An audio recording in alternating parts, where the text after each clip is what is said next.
আমি হাসান। আমি আপনাদের সাথে আমার প্রথম টিউটোরিয়ালে ইংলিশ সিলেবাস নিয়ে আলোচনা করেছি। এরপর আমি আপনাদের সিলেবাসের প্রতিটি টপিক নিয়ে পর্যায়ক্রমে ডিসকাস করব। সিলেবাসের ফার্স্ট টপিক হলো parts of speech. Parts of speech, PARTS, parts of SPEECH, parts of speech. Parts of speech কাকে বলে? বাক্যে ব্যবহৃত প্রত্যেকটি অর্থবোধক শব্দকে এক একটি পার্টস অফ স্পিচ বলে।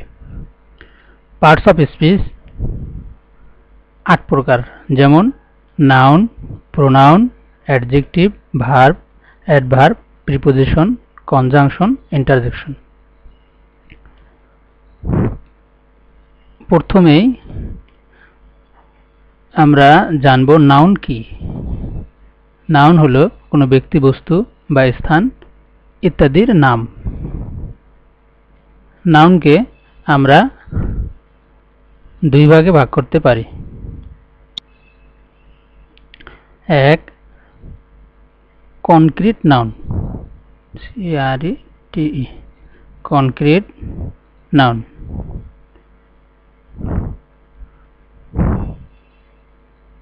এবং 2 নম্বরে হলো abstract noun, ABSTRACT, abstract noun. Concrete নাউনকে আবার আমরা 4 ভাগে ভাগ করতে পারি।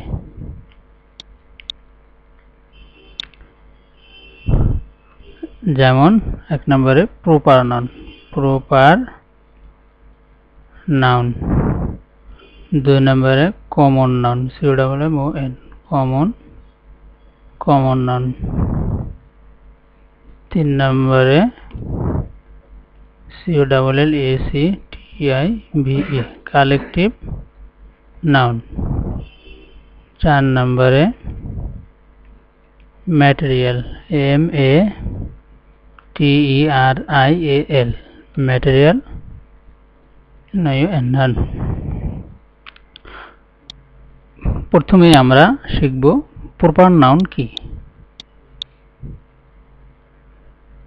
প্রপার নাউন, প্রপার নাউন হচ্ছে যে নাউন দ্বারা কোনো বিশেষ ব্যক্তি, বস্তু বা স্থান ইত্যাদির নির্দিষ্ট নাম বোঝায়, সেগুলোকে আমরা বলবো প্রপার নাউন।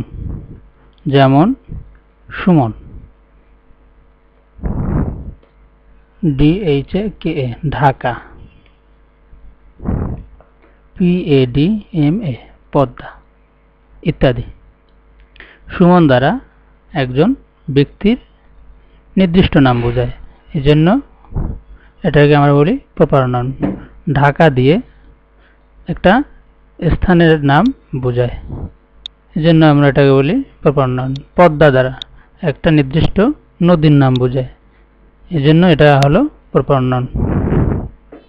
এরপরে আমরা শিখব কমন নাউন। কমন নাউন কি? কমন নাউন যে নাউন দ্বারা এক শ্রেণীর ব্যক্তি বা বস্তুর সাধারণ নাম বোঝায়, তাকে আমরা বলি কমন নাউন। যেমন বয়, বয় শব্দটি একটি কমন নাউন, কারণ বয় দ্বারা সকল বালকদের বোঝায়। সকল বালকের একটাই সাধারণ নাম, সেটা হচ্ছে বয়। এভাবে আমরা আরো অনেক শব্দ আছে যেগুলো আমাদের কমন নাউনের ভিতরে পড়ে। যেমন girl, friend, friend, man, woman ইত্যাদি। যেমন গার্ল, গার্ল শব্দটি দিয়ে সকল মেয়েদের বোঝায়, সকল মেয়েদের একটি সাধারণ নাম গার্ল। ফ্রেন্ড দিয়ে সকল বন্ধুকে বোঝায়, একটা শব্দ ফ্রেন্ড দিয়ে, এজন্য সকল ফ্রেন্ডদের একটি সাধারণ নাম হচ্ছে ফ্রেন্ড, এজন্য এটাকে আমরা কমন নাউন বলতে পারি। এরপরে আমরা কালেকটিভ নাউন সম্পর্কে শিখব।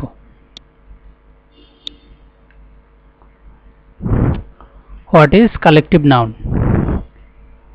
সমজাতীয় কোনো ব্যক্তি বা বিষয়ের সমষ্টিকে কালেকটিভ নাউন বলে। যেমন CLASS ক্লাস। ক্লাস দ্বারা আমরা কালেকটিভ নাউনকে বুঝি, এটা দ্বারা একটা সমষ্টিকে বোঝায়। এভাবে আমরা আরও শব্দ জানতে পারি, যেমন কমিটি, COMMITTE।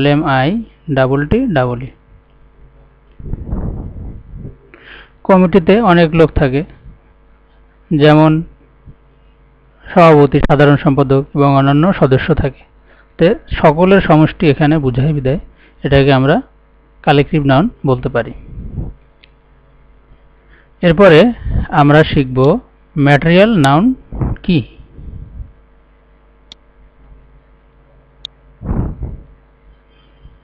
ম্যাটেরিয়াল নাউন হচ্ছে যে নাউন দ্বারা কোনো বস্তু বা উপাদান ইত্যাদি দ্বারা গঠিত হয় সেটা বোঝায়, সেটাকে আমরা বলি ম্যাটেরিয়াল নাউন। যেমন ওয়াটার, WATER, ওয়াটার হচ্ছে একটা ম্যাটেরিয়াল নাউন। এভাবে গোল্ড, GOLD, গোল্ড, স্বর্ণ, এটা একটা উপাদান, এজন্য আমরা এটাকে বলি ম্যাটেরিয়াল নাউন। এভাবে আয়রন, IRON, আয়রন মানে হচ্ছে লোহা, এটাও একটা উপাদান।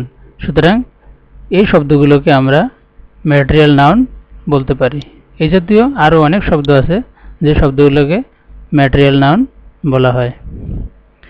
আমাদের সর্বশেষ যেটা আছে সেটা হলো abstract noun, ABS। Abstract noun, ABSTRACT, abstract, NOUN, abstract noun. Abstract noun কি? যে নাউন ব্যক্তি, বস্তুর গুণ, অবস্থা বা কার্যের নামকে প্রকাশ করে সেটাকে আমরা বলি অ্যাবস্ট্রাক্ট নাউন। যেমন HONESTY, অনেস্টি, সততা। এই শব্দটি হচ্ছে একটি গুণবাচক শব্দ, কোনো ব্যক্তির গুণ বোঝায় অনেস্টি শব্দটি দ্বারা, এই জন্য এটাকে আমরা বলি অ্যাবস্ট্রাক্ট নাউন। এভাবে আরও অনেক শব্দ আছে, যেমন KINDNESS, কাইন্ডনেস, দয়া, এটাও একটা অ্যাবস্ট্রাক্ট নাউন। এভাবে আছে SORROW, সরো মানে দুঃখ, এটাও একটা abstract noun. FREEDOM,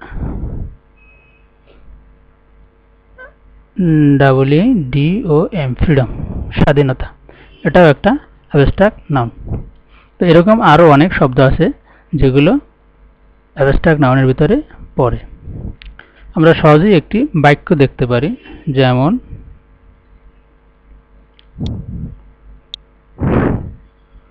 honesty is the best policy, সততাই সর্বোৎকৃষ্ট পন্থা। এখানে অনেস্টি শব্দটি অ্যাবস্ট্রাক্ট নাউন, কারণ এই শব্দটি দিয়ে কোনো ব্যক্তি বা বস্তুর গুণ, একটা গুণের নাম প্রকাশ পেয়েছে, এজন্য এটাকে আমরা অ্যাবস্ট্রাক্ট নাউন বলতে পারি। তো আজকে আমরা নাউন সম্পর্কে এবং নাউনের ক্লাসিফিকেশন সম্পর্কে জানতে পারলাম। এরপরে আমরা আমাদের পরবর্তী টপিক সম্পর্কে পরবর্তী টিউটোরিয়ালে জানতে পারব। আজকে এই টিউটোরিয়ালটি যাদের ভালো লাগবে তারা আমার চ্যানেলকে অবশ্যই সাবস্ক্রাইব করবেন এবং লাইক, শেয়ার করবেন এবং এই টিউটোরিয়ালের নিচে কমেন্ট বক্সে অবশ্যই কমেন্ট দেবেন। Thank you for watching.